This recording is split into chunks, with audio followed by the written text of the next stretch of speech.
in absolute madness, and this week is no exception.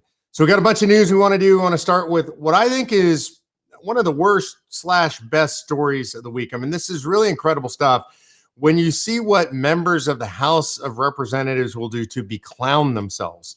Now, when you have 435 people, you're going to have some idiots among the 435 people. That is true always. I think there's probably a higher proportion of imbeciles in the House of Representatives than in a normal sampling of the American public. Right? I think it was William F. Buckley said he'd rather be governed by 435 people chosen out of the phone book at random than the people in the House of Representatives. I think that's generally true. But right near the top of the list is one of the newer members of the squad, Representative Cori Bush. And she seems like she's fairly close to illiterate how she speaks. She certainly can't speak very well. More importantly, she is saying the quiet stuff out loud. And this is one of the things I'm actually noticing more and more on the radical American left. There's stuff that they didn't used to say. They didn't used to admit they were socialists. They didn't used to admit that they were actually Marxist, or at least promote Marxist ideas out loud. They would pretend they were moderate Democrats, then they would get in office, they would do crazy stuff, and you'd say, whoa, wait, hold on. I thought y'all were a bunch of moderates. And in this case, it's getting worse and worse, right? And day by day, they say more and more stuff that's crazy. Just to remind you of last summer's riots, $2 billion worth of property damage. I think it's over 27 people dead. Remember, Democrats said those were mostly peaceful protests, but they stood in solidarity with the people rioting and protesting and burning stuff down. That was the quiet stuff out loud. Like, they do want the overthrow of the American system of governance. They do want to destroy the country. They just don't usually say it out loud. All this critical race theory stuff, the state-sponsored racism, they do want to tear down our institutions, but they don't usually, or at least in the past, they haven't said it out loud. So this week, Cori Bush was interviewed and said some absolutely outrageous stuff. Producer G has the clip for you. Go ahead and roll it, G. Mark McCloskey at the Republican convention called you the Marxist liberal activist leading the mob through our neighborhood. What is your reaction to this pardon? It is absolutely unbelievable. There are other people that there are pardons that we have been asking for, pardons that actually should happen in Missouri, and that was not one. That was not one. They stood there, they pointed their guns, totally reckless, to a group of nonviolent protesters walking down a street that had no clue that they lived there, didn't care that they lived there, didn't know them, didn't want to know them. Mark McCloskey is an absolute liar. He has spat on my name, and because of that, his day will come. You will going to make sure I have security, because I know I have had attempts on my life, and I have too much work to do. There are too many people that need help right now for me to allow that. So if I end up spending $200,000, if I spend $10 more on it, you know what? I get to be here to do the work. So suck it up, and defunding the police has to happen. We need to defund the police and put that money into social safety net. Unbelievable. Like, I want you to just swim in that, right? Just let that wash over you. A member of Congress saying, I'm going to spend whatever I damn well please on my personal security. I'm still going to call for defunding the police, so that you're in trouble, right? Especially now, and I just want to point out, defund the police affects people in the inner cities, people of color, poor people the most. And she's saying to them, suck it up. I'm going to spend however much I want, because I'm more important than you. Because you need me, because everybody needs me, because the world needs me. I'm going to spend all this money on my own personal security while you have none.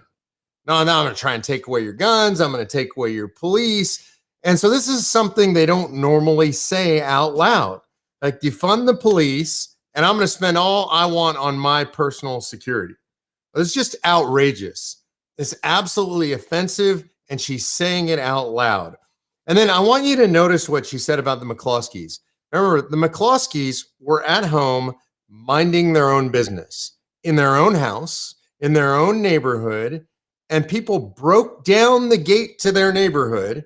Yeah, that happened. That's reality, including apparently Cori Bush, who was with them, broke down the gate, so destroyed private property, came in a mob into their quiet neighborhood, and she's mad that the McCloskeys pointed guns at them. I mean, that's just outrageous. You should be able to defend your own home. You should be able to not feel threatened in your own home. But Representative Cori Bush, a member of the United States Congress, believes that people shouldn't be able to feel safe and secure in their own homes. She believes she should be able to, her and her group, break down private property, come into somebody's private neighborhood on private property as they feel fit, to make people feel threatened as they feel fit. And she should be able to get away with that. I also want you to notice she said something that I think is really horrifying. She said, Mark McCloskey will get his. He will get his. That's a threat, right? I mean, that is a threat by a member of Congress. This is outrageous. This woman should not be a sitting member of Congress. Congress is generally an embarrassment, but she's up there at the top of the stack. And I think this is outrageous. And I think she should be thrown out of Congress for saying it. Will she be? Nah, of course not. Because this kind of madness reigns supreme on the left in Congress, right? You can be an open anti-Semite in Congress, like Ilhan Omar or Rashida Tlaib, and you're allowed to be in Congress. You can say outrageous racist stuff and be a member of Congress. In fact, you could pretty much say anything horrible that you want to be, as long as you're a Democrat and you can stay in office. I mean, this is just outrageous stuff. And so I just think that the world ought to come crashing down on Representative Cori Bush, but I won't hold my breath because I don't believe that's going to happen, because that doesn't happen to people on the left when they say offensive, ridiculous, outrageous stuff. Threatening the McCloskey, ridiculous, outrageous, and offensive. The governor of Missouri pardoned the McCloskeys, as he well should have. This was a politically motivated prosecution, not even a prosecution. It was a persecution. And thank God the governor of Missouri did the right thing. This was an outrageous prosecution in the first place. Everybody should feel safe in their home. Everybody should feel like they can defend their own home. Look, the one thing I have to say to criticize the McCloskeys, to be fair, poor weapon handling technique. Yeah, don't wave your guns around like that. Keep your finger off the trigger of your guns until you're ready to shoot. But you guys know that because you're Second Amendment advocates. You're a responsible gun owner. So McCloskeys, I'd recommend go out to Front Sight, Nevada, or some other firearms training, get good firearms training, and then do what you got to do and protect your homes. All right. So that's Representative Cori Bush. Let's talk next about my hometown. My hometown, I live just outside of Austin, Texas. I got a lot of things to tell you about Austin. Austin 5 years ago was one of the coolest cities in the United States of America. Yeah, I know you'll complain because it's a liberal city. It is, and it was 5 years ago a liberal city, but it was a clean liberal city. It was an orderly liberal city. It was not completely out of control. Like if you compared, say, Austin, Texas with San Francisco, California, San Francisco had turned into a hellhole, and Austin was still a really nice place to live. Austin itself, Austin proper, Austin downtown, 6th Street, which is where all the bars and restaurants and hangouts are, disgusting. It's become disgusting. Downtown is dangerous. It's dirty. It's disgusting. It's overrun by homeless people, by drug addicts. It's bad. You know, it's like Austin looked at San Francisco and said, hey, that seems like a good model. Maybe we ought to be like San Francisco. And they pulled it off in under 5 years. And they've just made it a lot worse. Crime is skyrocketing in Austin because here in Austin, of course, we had to lead the way, defund the police, like Representative Cori Bush. They listened to her. Our mayor, Adler, like the guy is just stupid, to be blunt, as is our city council. This is a city council, by the way, that passed an ordinance allowing people to camp anywhere they want, except City Hall, of course, because, you know, I mean, they all have to go to work there, but allow people to camp anywhere they want. Thank God the voters in Austin, yes, the liberal voters of Austin overturned that. Although I was downtown yesterday, there's still homeless people camping all over the place. So I don't know what's going on, how they're going to enforce it, when they're going to enforce it. Hopefully they're going to enforce it soon. Anyway, I want you to see what's actually going on in Austin. There's a great local reporting going on. He's got the stats. Producer G, roll the tape.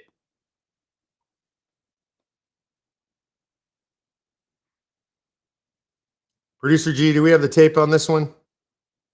Here we go. Austin has passed 50 homicides for the year now, when it only had 47 in all of 2020. So it has already surpassed all of 2020's total, and it did so by August 1st. These are the consequences of defunding the police. people are dying in our streets and criminals are going free. They're staying on our streets to menace other people. This is bad stuff. So that's great local reporting. By the way, you'll never hear this in the national media. You really literally won't even hear it on local media, like the local Fox affiliate or whatever. They'll never report this. So here we are. It's the beginning of August. We have already surpassed the total number of homicides in the city for all of last year. And I don't know what they're going to blame. COVID's running around making people kill each other. I don't know what else I know what they'll blame. All the Republicans that are in charge of the city of Austin. That's likely. Oh, wait. There are none. And there haven't been for a very long time. In fact, Austin's a great example of pretty much every leftist-run city in the United States of America. Give me the exceptions. I don't know, because if you look at Boston, Philadelphia, New York, Chicago, San Francisco, LA, if you look at the cities, the major cities in Texas, right? Houston, San Antonio, El Paso.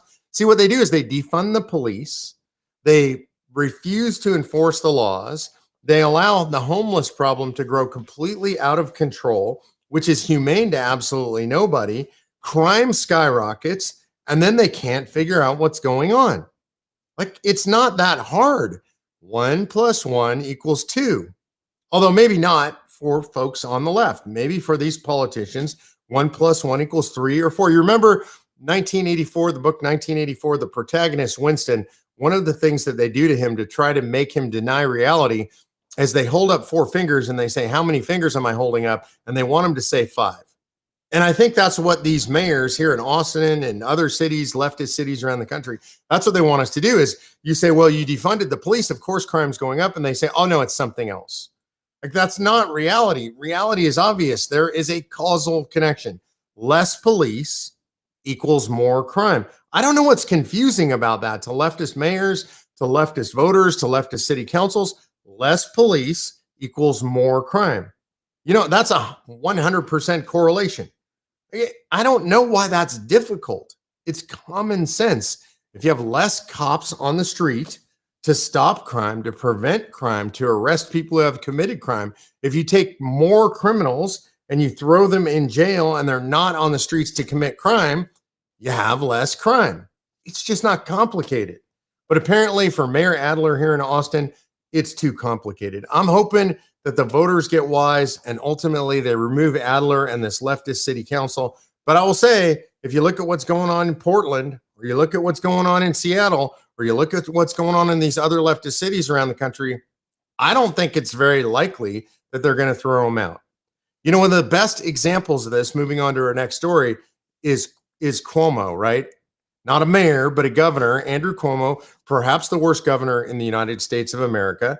Certainly the governor responsible for more deaths during COVID than anybody in the United States of America.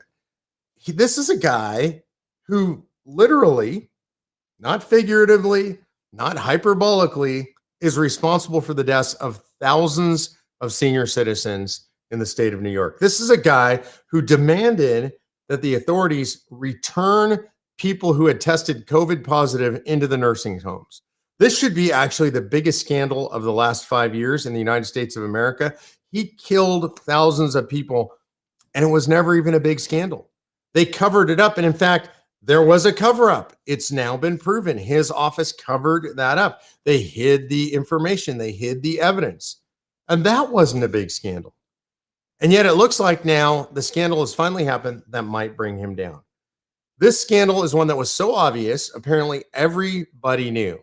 It's like the Harvey Weinstein scandal. Everybody knew that he was molesting young women, that he was harassing young women, that he was sexually abusing young women. Everybody knew it and nobody did anything about it.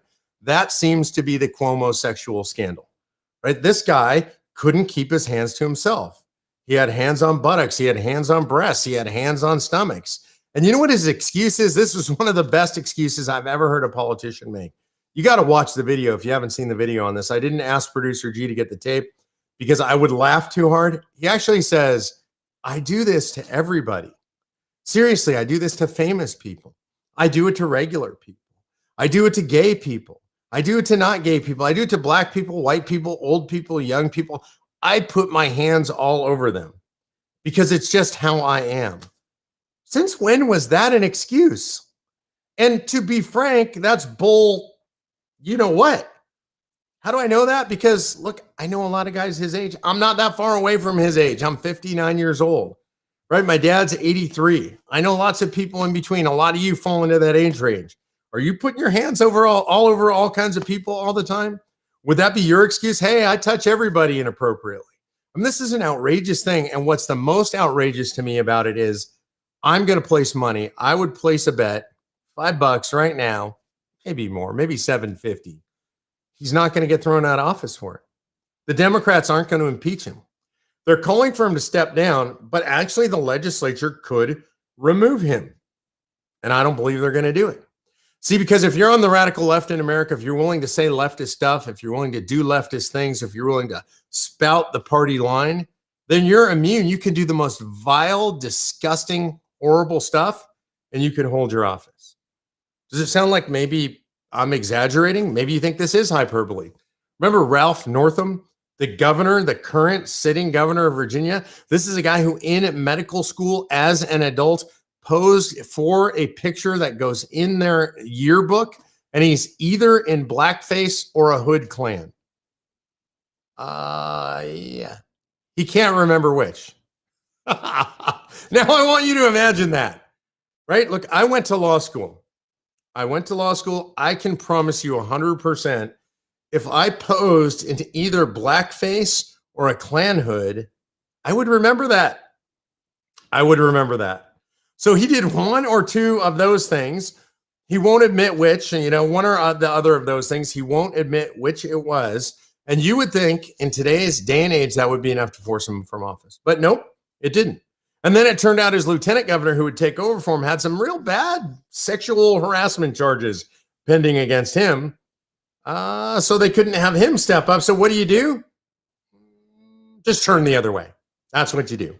If you're on the left, all you do is you turn the other way and you pretend these things aren't happening because these guys are willing to play by your playbook, generally speaking. So the truth is that folks on the left really don't care how vile or disgusting or unethical or sexually harassing, or in the case of Cuomo, murderous, their elected leaders are. They actually don't care.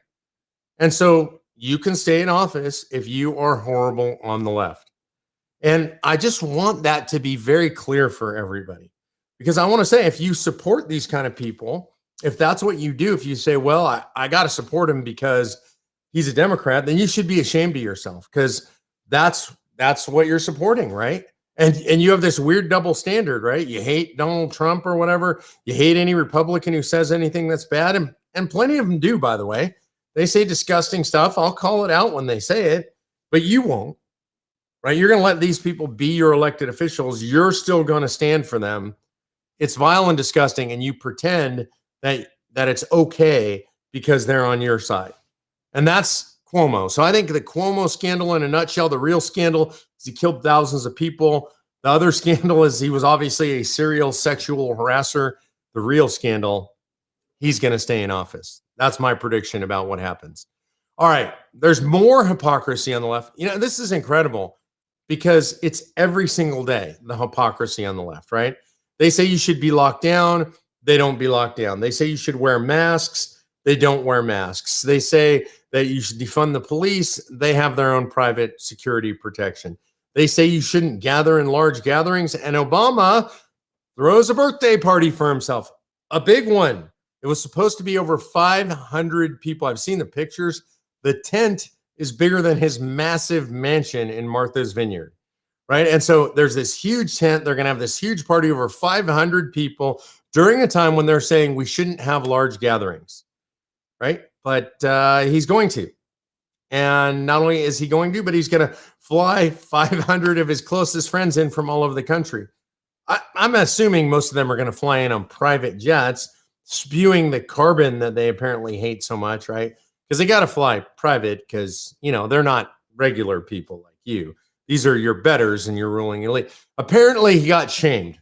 And he got shamed so much that they cut the guest list from 500 to 250. Really? So somehow having 250 people at a birthday bash right now when they claim COVID is running rampant. People are dying in the streets. This is the most terrible thing ever to happen in the history of the world. That Delta 19 variant. Oh my God, it's so bad that we all need to gather in a party at Obama's house. Because 250 is safe. 251 isn't.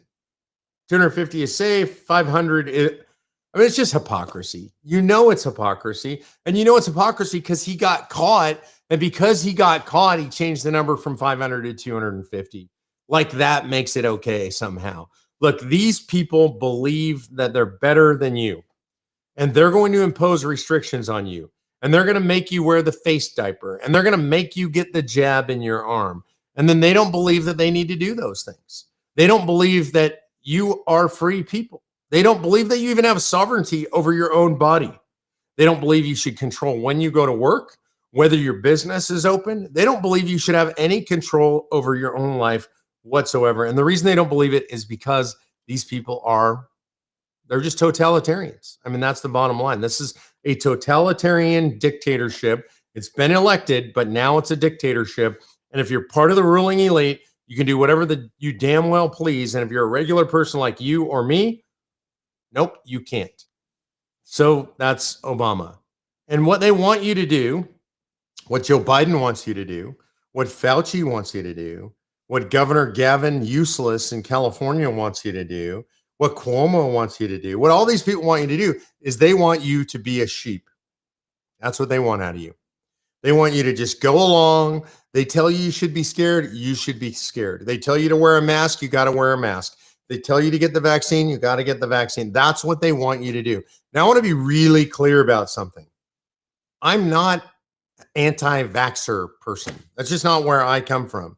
To those of you that are, I don't mean any insult by that. I'm just saying I'm not opposed. If you want to get the vaccine, go get the vaccine. You absolutely should if you want to. I'm not getting the vaccine. I'm 59 years old. I'm very healthy. I have no underlying health conditions. Really, realistically, statistically, I am more likely to die on my drive to the airport tomorrow morning in a car accident than I am dying of COVID. So I don't want to get the vaccine. It's an experimental vaccine. I'm not making that up. It's actually experimental. It has an experimental approval from the FDA. And so I don't want to do it. I think my risk there is probably higher than my risk of not getting vaccinated. I think that's especially true of young people. If you're thinking of vaccinating your kids, this is an experimental vaccine. I know it's approved for kids over 12 on an experimental basis. I wouldn't vaccinate my kids. But look, I respect your right to make that decision yourself. I respect your right to look at the information yourself and to make a different decision than me. You know, I hear Ben Shapiro talk about this all the time. He's vaccinated and he made that choice for himself and he felt it was safe. But he also says to those of you who aren't, God bless you. You made your own decision. He made a different decision, but they are trying to force us. And I'm telling you that the fundamental rule is don't be a sheep. You notice this shirt? We, the people, decide. They don't decide for us. And you should wear shirts like this. You should wear the Defiant shirt that we have. You should wear the Hell No Joe shirt that we have. You can get those, by the way, at conventionofstates.com/store. Conventionofstates.com store. Look, it's got the cool American flag here. It's got the cool COS logo here. You can get the hat there as well. The reason I want you to wear this gear isn't because just I'm trying to sell the gear. That's good. It's great. I appreciate that. But it's because you should make a statement that you're not a sheep. You're not going to just go along. And I always say be a sheepdog, not a sheep. Sheepdogs are vigilant. They're watching the flock. They're taking care of everybody around them. They're not just watching after themselves. They're watching after their family, their friends, the neighborhood, their community, their country. That's what it means to be a sheepdog. And so I'm encouraging you, don't be a sheep. We can't be sheep. Let me tell you a little bit about what's going on this week in Convention of States. I am headed out to North Carolina. Tomorrow night, I'll be in Gastonia, North Carolina, doing a town hall. I think the following day, I'm in Statesville doing a town hall. And then the following day, I'll be in Raleigh, and I'll be at the state capitol. So if you can get to those places, go to conventionofstates.com, look up what's going on in North Carolina, contact the state team. They'll plug you in. That's what I'm doing over the next few days for COS this week because we passed the North Carolina House. Now we got to pass the Senate. I don't know what's going on with your Senate, y'all, in North Carolina.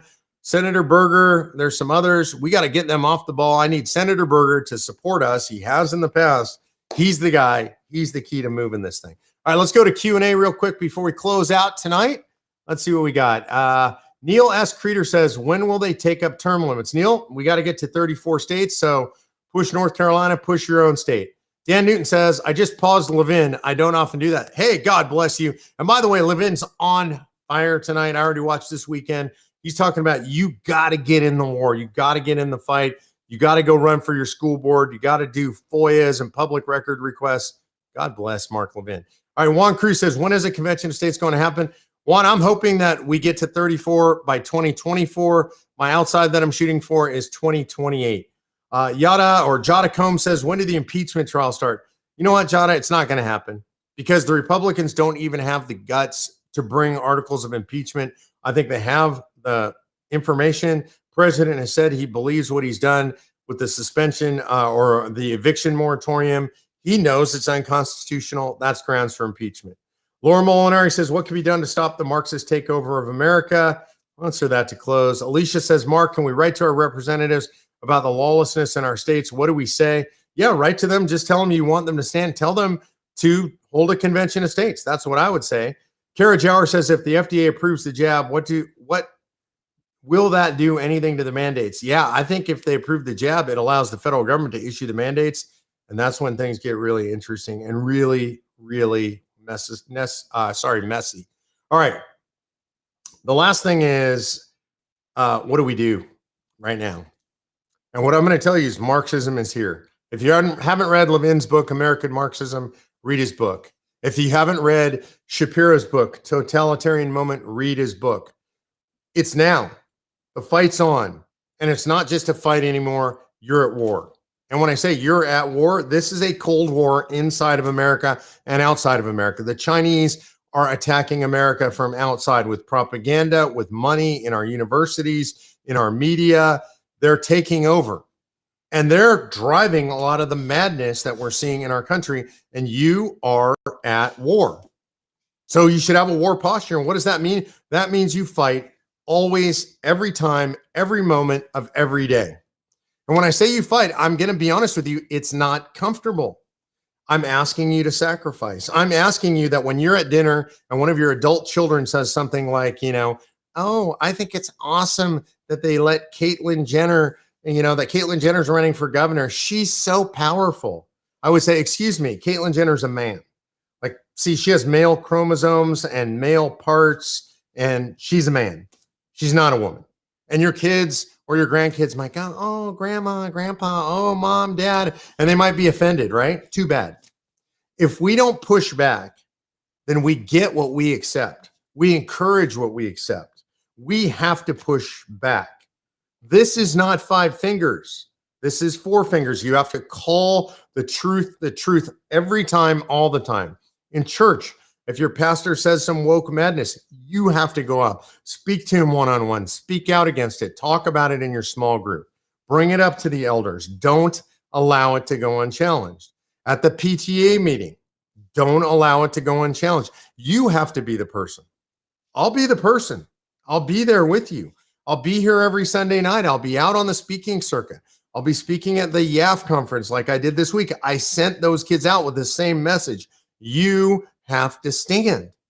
I have to stand every time. And it's going to be uncomfortable. You might lose your job. You might lose a promotion.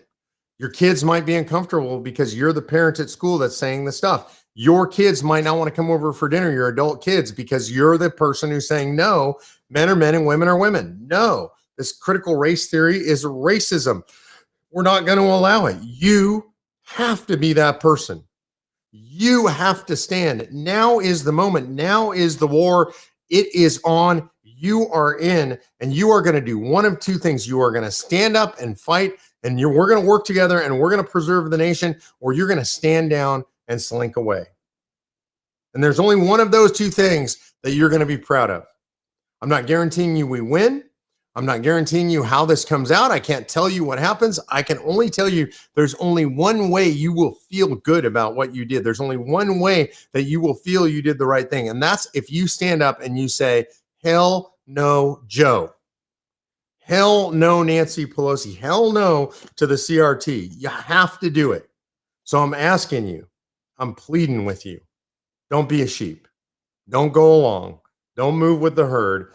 Be a sheepdog. Be vigilant. Be in the fight. Be at war and play your part. I love you guys because I know that's what most of you guys do. I appreciate you. God bless you. Go back and watch Levin. If you hit that pause button again. We'll see you